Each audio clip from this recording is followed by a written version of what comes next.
Bonjour à tous, chers UATViens, comme l'a instauré Florent la semaine dernière.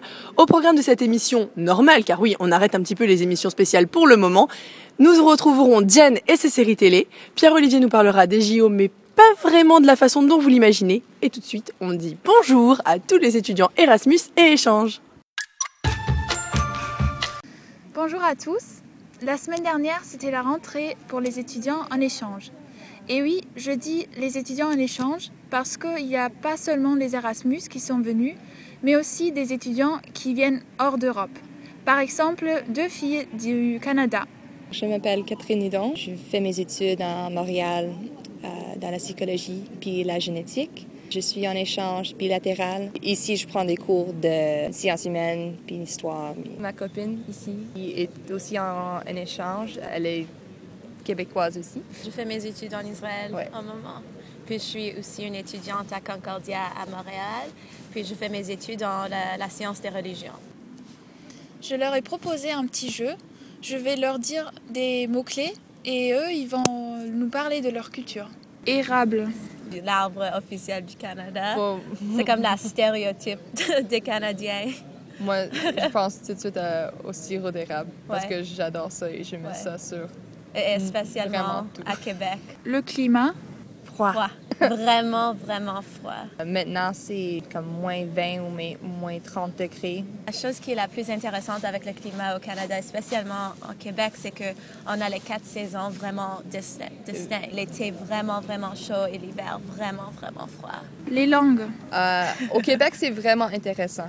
C'est un endroit bilingue, mais pour nous deux, on habite dans une région anglophone.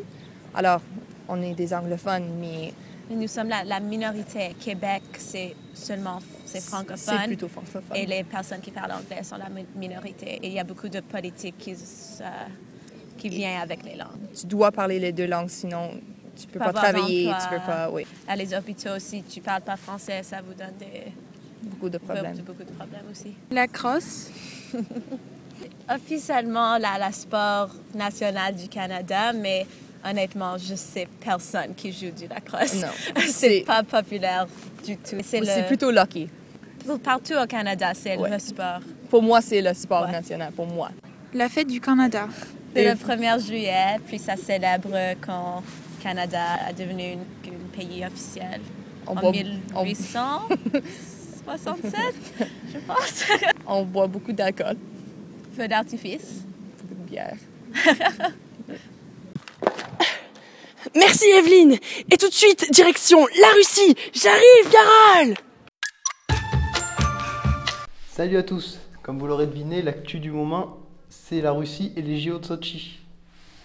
On en a beaucoup entendu parler, que ce soit pour les performances sportives ou pour le climat tropical qui règne sur ces Jeux d'hiver.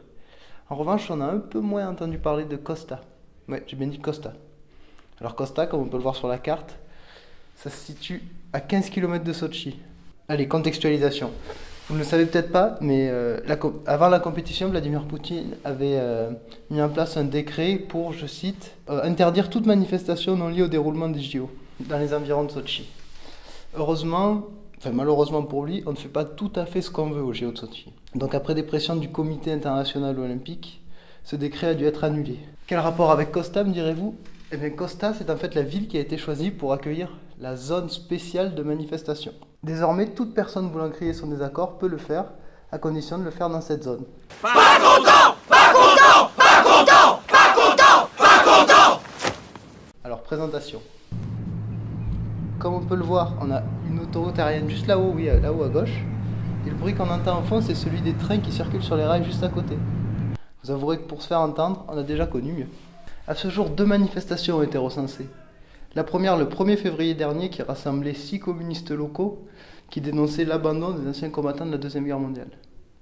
La deuxième, la veille de la cérémonie d'ouverture, a réuni un peu plus de personnes, une 50aine environ, pour dénoncer les maltraitances qui étaient faites aux homosexuels. Et c'est bien de ça qu'ont peur les autorités.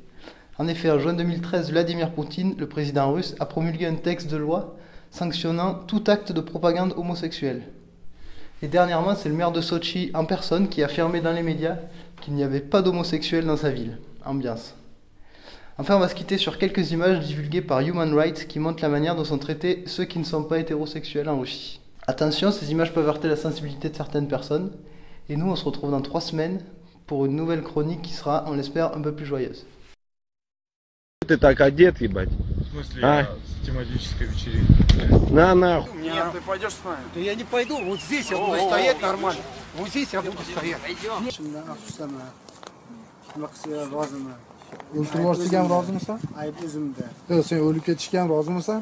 C'est la chronique série télé. Quoi? Qu'est-ce que t'as dit? Bates Motel?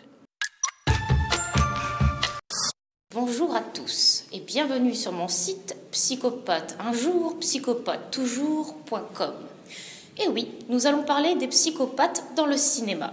Et pour cette première séance, je vais vous parler du fameux Norman Bates, le tueur de Psychose de Hitchcock. Et oui, je sais, chers petits internautes, quand on parle de ce film, vous me parlez souvent de la scène de la douche.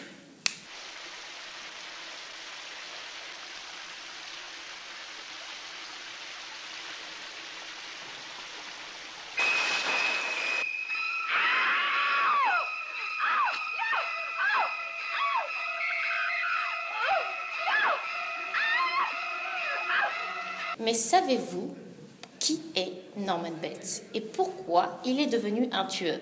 Moi, professeur McLogan, j'ai retrouvé une séance chez le psychiatre de Norman. Regardez attentivement. Alors Norman, comment tu te sens depuis la mort de ton père?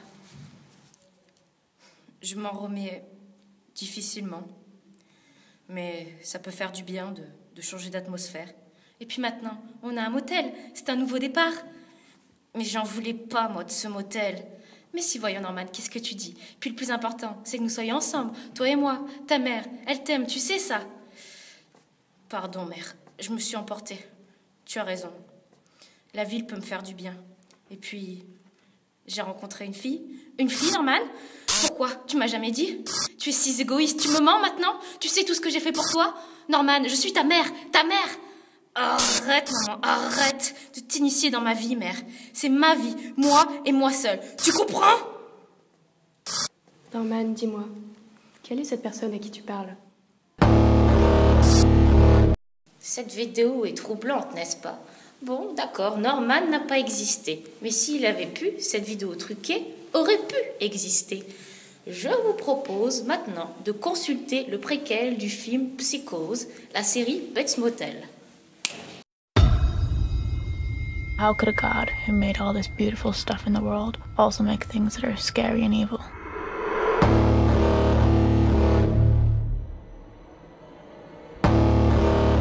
Norman has been through a lot. He's a sensitive boy. You're different, aren't you? What's so different about me?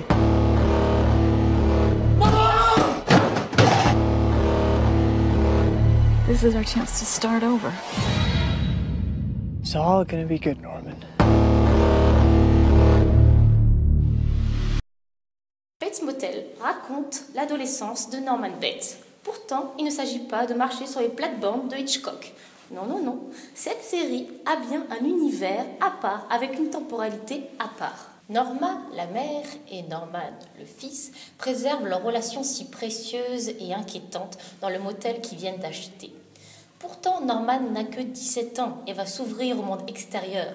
Celui-ci va rentrer en collision avec sa bulle, dans lequel il vit avec sa mère. Les acteurs sont époustouflants. Freddie Highmore qui joue Norman. Mais si, vous le connaissez, Charlie la chocolaterie.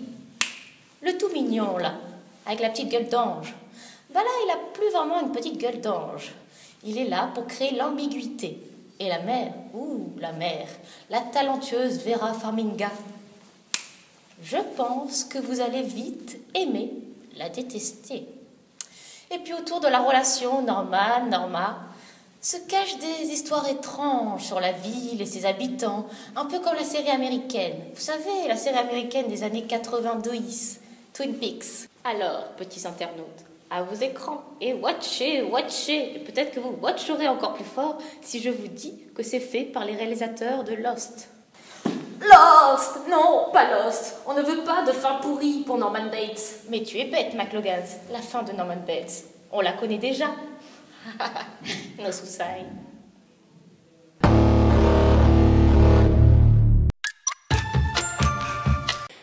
Merci Diane et Diane. Bref, au programme cette semaine, demain à partir de 12h30, vous retrouverez la remise de prix du concours Jeunesse Livre-toi organisé par culture.com avec comme invité Marie Desplechin. 2 soirées d'Evian Zone vous attendent cette semaine au Capitol Studio. La première aura lieu donc samedi et ce sera une spéciale Midi Minuit Fantastique. La seconde, une spéciale Clint Eastwood mardi. On n'oublie pas de faire circuler notre émission spéciale post-bac à tous les futurs bacheliers dans tous les lycées et au-delà. Et sur ce, merci à tous. On se retrouve la semaine prochaine à la même heure. Je retrouvais. Merde. Bonjour à tous, chers UATViens. Bates Motel raconte l'adolescence de Norman Bates. Pourtant, il ne sait... Et tout de suite, on se retrouve en Russie. J'arrive, Pierrot. C'est horrible.